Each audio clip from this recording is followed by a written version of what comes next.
আল্লাহ রাসূল পালাক্রমে সব স্ত্রীর ঘরে থাকতেন। নবীজি কোন স্ত্রীর হক নষ্ট করতেন না। একদিন রাসূলুল্লাহ থাকার পালা হলো, আজকে থাকার শিডিউল হলো আম্মা জানা আয়েশার ঘরে। আম্মা জানা আয়েশা বলেন, আমার ঋতুস্রাব হলো, আমি ঋতুবতী হলাম, হায়েজা হলাম, শারীরিকভাবে আমি অপবিত্র, অসুস্থ হয়ে পড়লাম। এটা লজ্জার কিছু না। আপনার আমার ঘরের সব মহিলা হয়, আপনার আমার মা খালা মেয়ে সবারই হয়।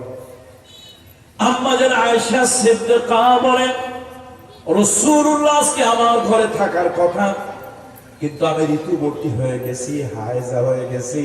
আমি দুইটা বিছনা করলাম, একটা বিছনা করলাম নিজের জন্য, আর একটা বিছনা করলাম রাহমাতুল লিল আলামিন মুহাম্মদ রাসূলুল্লাহর জন্য, আর একটা বিছানা করলাম। যেহেতু আমি হায়েজা, যেহেতু আমার পিরিয়ড হয়েছে, ঋতুবতী, আমি লজ্জা করছিলাম, হেজিটেশন করছিলাম, দ্বিধা দ্বন্দ্ব করছিলাম, রাসূলের সঙ্গে আমি কেমনে একসাথে এক বিছানায় থাকবো। আল্লাহ নবী বুঝতে পারলেন রাসূলুল্লাহ সে আকল ছিল। নবীজি বুঝতে পারলেন আয়েশা ঋতুবতী। আম্মা জান আয়েশা বলেন, আল্লাহ রাসূল আমাকে ঘৃণা করলেন না, আমাকে ঘৃণা করলেন না, আমাকে অস্পর্শ মনে করলেন না।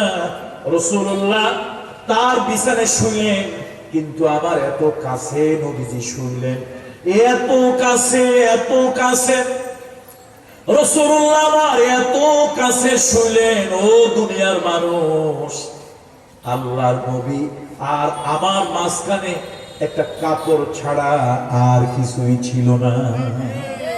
নবীজি আমার এত কাছে, এত মিশে শুয়েছে।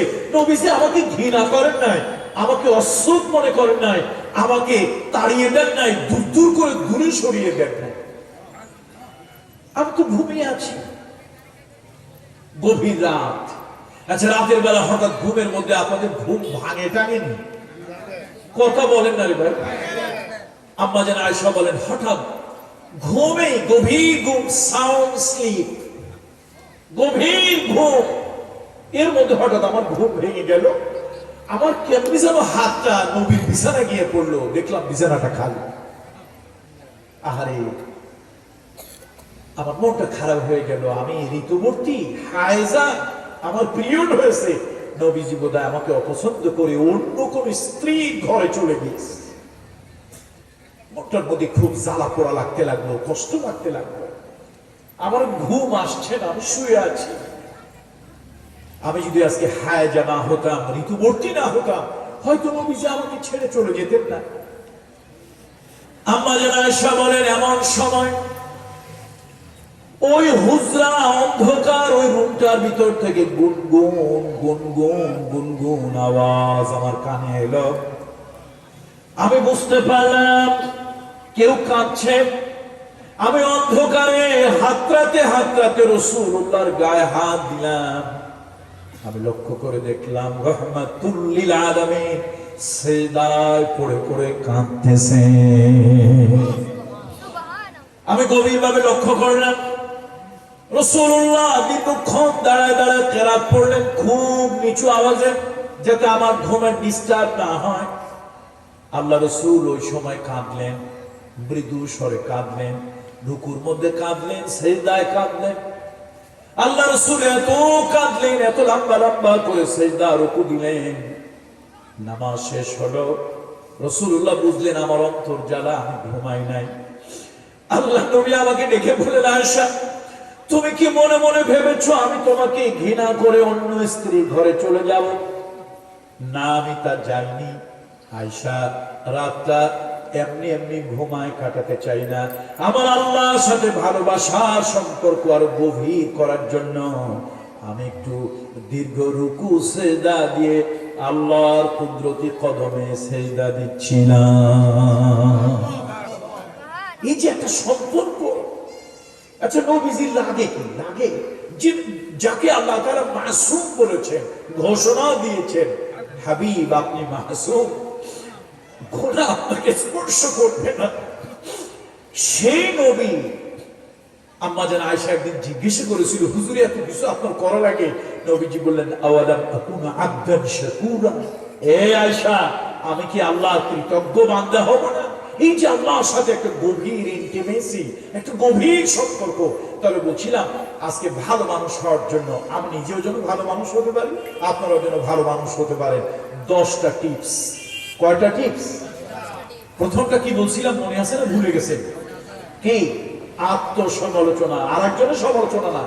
আমাদের তো চরিত্রই হলো ওর টুপি বেকা, ওর টুপি বেকা, ওর দাড়ি বেকা, ওর খাবার বেকা, মানে খালি অন্যের সমালোচনা, খালি অন্যের সমালোচনা।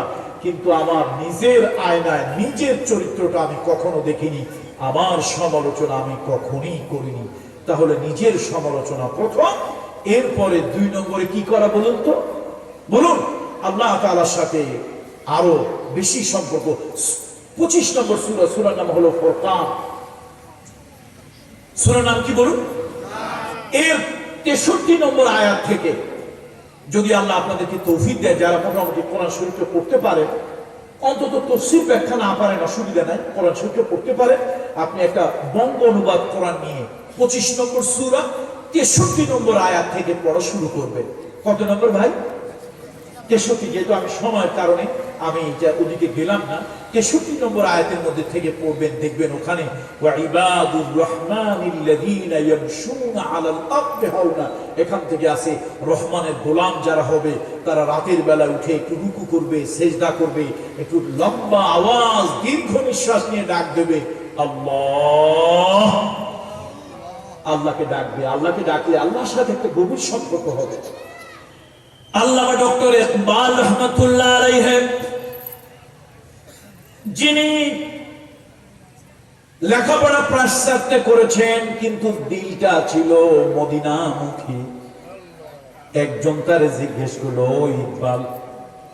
ও ইকবাল, তুমি পড়াশোনা করলে পাশ্চাত্যে, ওয়েস্টার্ন কালচার, ওই বেদিনের দেশে পড়াশোনা করেছো, অথচ তোমার কবিতা পড়লে, তোমার কথা শুনলে নবীর ভালোবাসা, মুহাম্মদ রাসূলুল্লাহর ইশক ও মুহাব্বতের কথা পাওয়া যায়, আল্লাহর ইশক ও মুহাব্বতের কথা তোমার কবিতার ভিতরে পাওয়া যায়। কারণটা কি? আল্লামা ডক্টর ইকবাল বলেছিলেন, শোনো দুনিয়ার মানুষ, তোমরা ওই পাথর চূর্ণ করে চোখে সুরমা লাগাও, আর আমি ইকবাল মদিনার ধুলাকে মুহাব্বতের সুরমা লাগিয়েছি। এই জন্য আমার কবিতায় রাসূলের ইশকের গন্ধ পাওয়া যায়। আল্লাহর সাথে ভালোবাসা। সে একবার বলেছিল, খুদি কো ইতনা বুলন্দ করো कि खुदा खुद अपनी बंदा से पूछे बता तेरा रेजा क्या है। একবার দার্শনিক তিনি বলেছিলেন, ও বান্দারা, আল্লাহর সাথে এমন একটা গভীর সম্পর্ক করো, তোমার চাল লাগবে, ডাল লাগবে, তরকারি লাগবে, তোমার ক্ষমতা লাগবে, বউ লাগবে, ছেলে লাগবে, মেয়ে লাগবে, দুনিয়ার জিন্দেগিতে হাজার জিনিস লাগবে, আল্লাহর কাছে তুমি চাও, ওটা দরকার নাই। আল্লাহর সাথে এমন একটা সম্পর্ক করো, খুদ খোদা আল্লাহ নিজে যেন তোমারে ডাক দিয়ে বলে, বান্দা আমার কাছে বল, এখন তোর কোন জিনিসটা লাগবে। আমি ওদের কথা বুঝাইতে পারি না। আচ্ছা, এখানে একটা লোক আছে যার কিছু লাগবে না, আমার তো লাগবে ভাই, আমার অনেক কিছু লাগে, দুনিয়ায় বাঁচতে টাকা লাগে, পয়সা লাগে, ধন লাগে, দৌলত লাগে, কত কিছু আমার লাগে। আপনাদের বোধ হয় কারো কিছু লাগে না, নাকি? সবারই লাগে। তো লাগলে তো আমরা আল্লাহর কাছে চাই, নাকি চাই না? ইকবাল বলতেছে, আরে আল্লাহর সাথে সম্পর্কটা এরকম মধুর বানাও, প্রেমের বানাও, তুমি আল্লাহর কাছে চাইবা কেন? আল্লাহ তোমারে ডাক দেবে, তোর লাগবে কি? তোর লাগবে কি ওইটা আমার বল, আমি তোর দেবো, আমি দেওয়ার জন্য প্রস্তুত। আল্লাহু আকবার। কয়টা টিপসের কথা বলছিলাম? 10টা টিপস। 3 নম্বরে হলো তাকদীরুল ওয়াক্ত, সময়ের যথার্থ মূল্যায়ন, সময়কে মূল্য দেওয়া, সময়কে মূল্য দেওয়া। জীবন থেকে যে সময় চলে যায়, ও বন্ধুরা, স্পোর্টস ক্লাবের বন্ধুরা, খেলাধুলা করো, আমি নিষেধ করি না, আল্লাহ নবী নিষেধ করে নাই, আমি নিষেধ কেন করব? বন্ধুরা খেলো, তবে খেলতে গিয়া খেলার পিছনে যেন সময় যেন সব চলে না যায়। মনে রাখবে, দুনিয়ার সব কিছু চলে গেলে ওটা আবার ফিরিয়ে আনা যায়, কিন্তু একটা জিনিস কখনো ফিরিয়ে আনা যায় না, তার নাম হলো সময়। আল্লামা ইমাম ফখরুদ্দীন রাজি রহমতুল্লাহ আলাইহি, এই আপনারা যদি সম্ভব হয়, আমি তো সংক্ষিপ্ত সময় সব কথা বলবো না, সম্ভব যদি হয় আমি ক্লাস 4 বা 5 আসফুল রাবে অথবা আসফুল খামিস, আমি ক্লাস 4 বা 5 পড়ি। এই যুবকদেরকে বলতেছি, বুড়া মানুষ না, আপনারা পারবেন না, যুবকরা সবসময় এই ঘাটাঘাটি কুতোগুটি করে নেটে। আপনারা আর্কাইভে একটা জিনিস পাবেন, সাইদি সাহেব হুজুর এই সূরা আল আসরের উপর একটা তাফসীর করছিল, আমি তখন ক্লাস 4 অথবা 5 পড়ি। আল্লাহ, সাইদি সাহেব হুজুর শুধু মুফাসসির ছিলেন না, আল্লাহর একজন ওলি ছিলেন, ওলি। আল্লাহ, হুজুরের খাদেম একাধিক খাদেম আমাকে সাক্ষ্য দিয়েছে যে হুজুরের যত ব্যস্ততা থাকে, একটা রাতে হুজুরের তাহাজ্জুদের নামাজ কাজা হতো। কোন নামাজ ভাই? খাদেম সাক্ষী দিতেছে। আর আমরা প্রত্যেক নামাজই পড়ি না। আল্লাহ, যদি যুবকদের সম্ভব হয় আর্কাইভের মধ্যে খুঁজে এই তাফসীরটি একটু বাইর করবেন। আমি ক্লাস 4 বা 5 পড়ি, বিশ্বাস করেন। আচ্ছা, ক্লাস 4-5 ছাত্র, তার কি এমন জ্ঞান হয়েছে? আমার সেই একটু জ্ঞান তখন, সেই সময় আমি চোখের পানি রাখতে পারি না, এই তাফসীরটা আমার হৃদয়ের মধ্যে ঢুকেছিল, সূরা আল আসরের তাফসীর। ইমাম ফখরুদ্দীন রাজি রহমাতুল্লাহ আলাইহি, জগৎ বিখ্যাত তাফসীরে কামিল ইমাম ফখরুদ্দীন রাজি রহমাতুল্লাহ আলাইহি বলেন, একজন লোক বলেন, আল্লাহ তাআলা আসরের কসম, সময়ের কসম কেন খাইলো আমি বুঝি নাই। ওই লোকটা একদিন বাজারে গেছে, কি মজিদার পাড়া নাকি? ওই লোকটা একদিন বাজারে গেছে, হয়তো ধরেন কথার কথা মজিদার পাড়া বাজারে গিয়ে দেখে একজন লোক জোরে জোরে আওয়াজ দিয়ে চিৎকার করতেছে আর কাঁদতেছে। ওই লোকটার প্রতি একটু দয়া করো, মায়া করো, করুণা করো, যে লোকটার পুঁজি গলে যাচ্ছে। ওই লোকটার প্রতি দয়া করো, মায়া করো, যার পুঁজি গলে যাচ্ছে তার উপর একটু দয়া করো। ওই বুজুর্গ আল্লাহ উনি বাজারে গিয়েছিলেন কোনো কিছু কেনার জন্য। উনি বলেন, আমি চিন্তায় পড়ে গেলাম, পুঁজি আমার গলে কেমনে? এখন তো কারেন্ট আসছে, আচ্ছা ফ্রিজ আছে এরকম ঘর বেশি না ফ্রিজ নাই এরকম ঘর বেশি? আছে এরকম ঘর বেশি। প্রত্যেকের ঘরে এখন বরফের ফ্যাক্টরি।